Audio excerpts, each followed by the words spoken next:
Israeli soldier killed during landmine clearing near Syrian border. This is from the 21st of May. The IDF soldier was taking part in a standard advanced training course when the old landmine exploded. Zionist troops in Golan returned fire from Syria. Israeli occupation soldiers patrolling the occupied Golan Heights along the border with Syria fired back after coming under fire overnight, an Israeli military statement said on Tuesday. They said overnight shots were fired at an IDF patrol on the border in the central Golan Heights, damaging a military vehicle. So that may answer as to what that one Israeli vehicle that was found by Syria was coming from. In response, the IDF forces returned precise fire at the source of the gunfire that reported a direct hit. The IDF used the recent incidents in the north, says here, with concern and lodged a complaint with the UNDOF, or UN Disengagement Force, responsible for patrolling that area. They also filed a complaint with the UN force for Monday's occasion, where Zionists basically claimed small arms fire from Syria hit in Golan Heights. General says Israel ready to attack Syria should Assad fall. This is from 10 hours ago. Israel is prepared to attack Syria to prevent advanced weapons reaching jihadist rebels or Hezbollah guerrillas in Lebanon. It says here, if Assad is toppled. That came from Israel's Air Force chief. They said they should be basically ready for protracted and painful conflicts should their forces engage in combat with Hezbollah or its main backer, Iran. And that's what, of course, Syria is all about. So Syria stresses right to respond to any Israeli violation. Damascus stressed to the United Nations its right to immediately respond to any breach of its sovereignty and the sanctity of its territories, and called upon the Security Council to put an end to such violations. Syrian Foreign Ministry sent a letter to the UN Secretary. So the most recent one was the Israeli vehicle that breached the ceasefire line on May 21st. It says Syria noted that foreign-backed armed groups were present in the village towards which the Israeli vehicle was heading. While Syria places these facts before the Security Council, once again reaffirms its right to immediately respond to any violation of its sovereignty and sanctity of its land. So it says here lies in the framework of practicing self-defense. The letter also referred to the incident of firing 2 rockets by the Israeli enemy from the occupied site of Tala Faras towards one of the Syrian sites without any casualties. They say these 2 incidences constitute a new violation of the UN Charter and Disengagement Agreement and aggression against Syrian sovereignty. So there you go. This is my website, ggnonline.com, Global Government News. I just posted a poll up here. It's not even registering my own vote, so that's great. Prior to the devastating tornado, did you receive a more significant level of aerosol spraying? This is for U.S. residents. If you'd like to help me out, this is the best location to do so, to donate via PayPal on my website. So I appreciate those that have helped me out recently. I truly appreciate it. On YouTube, my channels are DDarko 2012 and DDarko 2013. France says Syria's Assad must give up power to end war.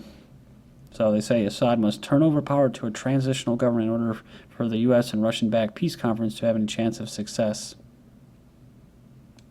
Then you have State Department official says the Iranian troops of fighting in Syria. So no evidence presented yet to prove claim. High-ranking but unnamed U.S. State Department officials accuse the Iranian ground troops of being involved in the ongoing Syrian war, saying that an unknown number of fighters are fighting alongside the Assad government.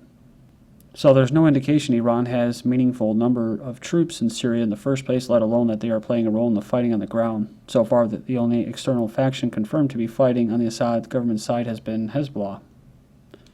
All right, moving on here. Rand Paul says, my fellow senators voted to arm Al-Qaeda. A Senate bill passed the committee on Tuesday that authorizes arming the Syrian rebels. So it says here, this is an important moment. Paul said, you will be funding today the allies of Al-Qaeda. It's an irony you cannot overcome. New U.S. Senate bill on Syria. Robert Mendez and Bob Corker, ranking members of the Senate Foreign Relations Committee, introduced a new bill to support the transition in Syria. They call it Syrian Transition Support Act. They should just call it the Syrian Terrorism. It focuses on 6 key elements: authority to provide arms, including ground-to-air missiles and military training to the terrorists, creation of an annual $250 million fund for regional support, sanctions on arms and oil sales to Syria, except for the terrorists who just recently have been having control over the oil via the European Union to provide cheap oil. Humanitarian assistance, that's of course to create refugees. They've created a lot of them. And all these rich Gulf states, including the U.S. and the U.K., are going to provide all these refugees to leave Syria, so then Syria will never, be the same. And then they can flood into other countries, which is part of the goal as well. Coordination between the government and Congress for the Geneva II conference. So it says here that it'll allow for sanctions removal once a transitional government is in place and chemical weapons are secured. So once they're unable to defend themselves, they're going to go ahead and put in this puppet regime so they can start looting resources like they did in Libya. U.S. UN urged Gulf states to donate more for Syrian refugees. So there you go.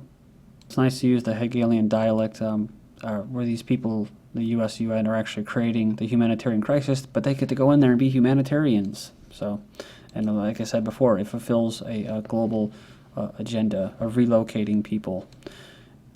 Austria says if EU arms Syrian rebels, we will withdraw from the UN mission. So Austria has been one of the most outspoken opponents of the British-French plan to scrap the EU arms embargo on Syria, and is now openly threatened to withdraw from the UN ceasefire monitoring team in Golan Heights. I don't even want to be there if, anyways, they're getting kidnapped by the terrorists that the U.S. is supporting. Syrian army detains French, British, Belgian, Dutch, Qatari officers. So, it says here, a representative from the Socialist Party in Lebanon's parliament told Al-Nasra newspaper that during the battle in the Qusayr city, Syrian army has arrested tens of French, British, Belgian, Dutch, Qatari officers. The EU's anti-terror chief said in April that hundreds of Europeans are now fighting with rebel forces in Syria against Assad's government. So, of course, they say, that they're concerned that some could join groups linked to Al-Qaeda and later return to Europe to launch terrorist attacks. Well, that's what they'll do. Not all of them are radical when they leave, but most likely, most of them will be radicalized and be trained. So, Syrian rebels threaten to wipe out Shiite Alawite towns. This is the thing. This is why I don't call it a Syrian civil war. I wish other people wouldn't, even in alternative media. Like Morris said, I agree with him completely. I hate that word, that term, Syrian civil war, because it's anything but a civil war. These are foreigners that have invaded a sovereign nation.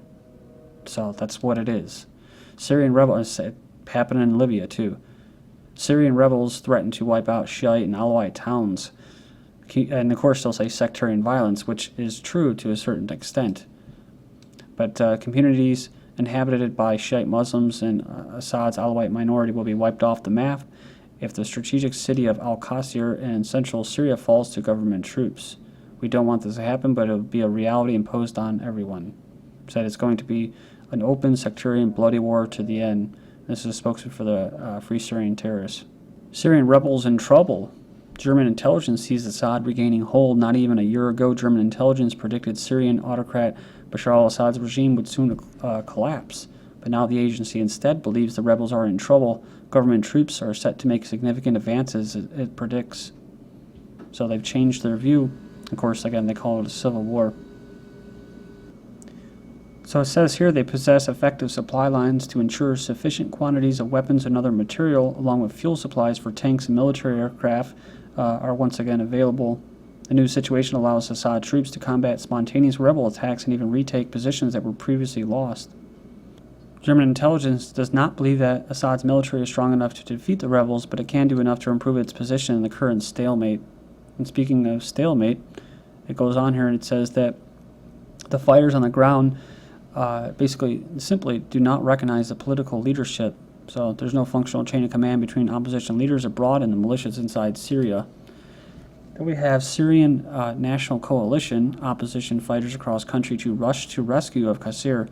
So the so-called Syrian National Coalition urged on Wednesday these opposition fighters across the country to rush to the rescue of militant stronghold al-Qusseir and appeal to the international community to go beyond expressing concern to action. It says revolutionary battalions and the Free Syrian Army rushed to the rescue of Qusayr and Homs. The Arab League just hosted a emergency meeting over Syria. This guy also urged the UN Security Council to convene an emergency meeting. Battle for Qusayr, the first stage ended successfully, second stage launched. It says here army units were able to restore security and stabilization to one of this Qatari farm. It says here along with chasing militants, in the town of Qusayr countryside. Also in the border town, tunnels have been detected in the western quarter used by terrorists to move and store weapons and ammunition, in addition to dismantling dozens of IEDs planted by these terrorists inside citizens' homes and on public highways in the city to prevent the progress of the Syrian courageous army. Of course, this is coming from Lebanon, so. But it says Qusayr city lies on the northern Syrian border with Lebanon, where terrorist groups and armed opposition gunmen are located. That's why it's such a strategic location. Militants from Lebanon were detected Tuesday entering the Syrian territories to fight by the side of terrorists against the regular army. However, many of them were killed. The Syrian army launched on Sunday a large-scale operation to clear the area of terrorist gangs and liberate the citizens stuck there. This makes you wonder, where, if it's coming through Lebanon, where is it coming from into Lebanon? Israel, maybe? British Foreign Secretary accuses Iran and Hezbollah of shoring up Syrian President Assad, or Assad's government. It says it's very clear the Syrian regime is receiving a great deal of support from outside Syria, from Hezbollah and Iran. So he says that this is a regime that is increasingly dependent on external support. Lastly, the regime is being propped up by others outside, further undermining its legitimacy. So this individual, that's a good way. I guess that's my most polite way of saying that individual. I have many other descriptions for him, but he's gonna tell a sovereign nation that they're illegitimate. Isn't that funny? What he's speaking on, though, too, is of course Russia kept saying, Iran needs to be in these talks in Geneva about Syria. They're their neighbor. They have to have a say. Then you have, so they're trying to discredit them as an actual government so they don't have a say. Because like I said, that the representatives in Iran are similar to Syria's kind of. They go between there. I don't know if they call them press ministers or whatever, kind of like Libya, where they tell the truth. So maybe they just don't want someone going out there telling exactly what's going on the ground, instead of the mainstream media lies. In regards to Iran's elections, Iran slams meddlesome election remarks by misinformed U.S. They say here that they strongly criticize the U.S. for making baseless remarks about the country's electoral process and interfering in its domestic affairs.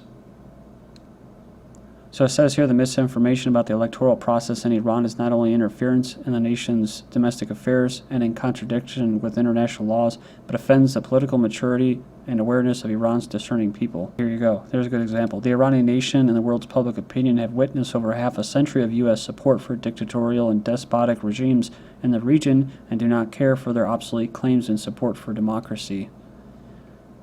Iran counseled to bar this Rafsanjani and this Mashaya from elections. So they say former president seen as too old for office. The Guardian Council won't release their official list of approved candidates for next month's presidential election until later Wednesday, but earlier leaks say that two high-profile candidates have both been disqualified. So this Rafsanjani is nearing his 79th birthday. Previous Iranian election laws specifically bar candidates over the age of 75. The other guy, Mashaya, was actually talking openly about separation of mosque and state, setting up as the role of the radical challenger of the status quo. So it says here, experts say it would be unusual for the final list to exceed 8 candidates this time around. There are over 400 have applied. Most of those are dismissed for simply being too obscure to have a chance or being too similar in position to another high-profile candidate. So, an effort to make the first vote and any subsequent runoff votes less messy. At the same time, the council also disqualifies people for religious or philosophical positions they believe are incompatible with the office. The obvious frontrunners believed to be Saeed Jalili, Iran's top nuclear negotiator and close ally of Ayatollah Khomeini. So, Iran's conservative clergy had enough of the Ahmadinejad era and was believed to be looking for a more straightforward ally to the supreme leader. We're talking about Afghanistan making ties and asking for aid from India. India and Iran reach basic barter trade agreement. Basically, it says here to purchase the Iranian oil in exchange for Indian textile products. China Prime Minister vows stronger partnership with Pakistan. And I'm just going to stop here. Please join me in part 2. This is GGN. I'm Darko. Thank you.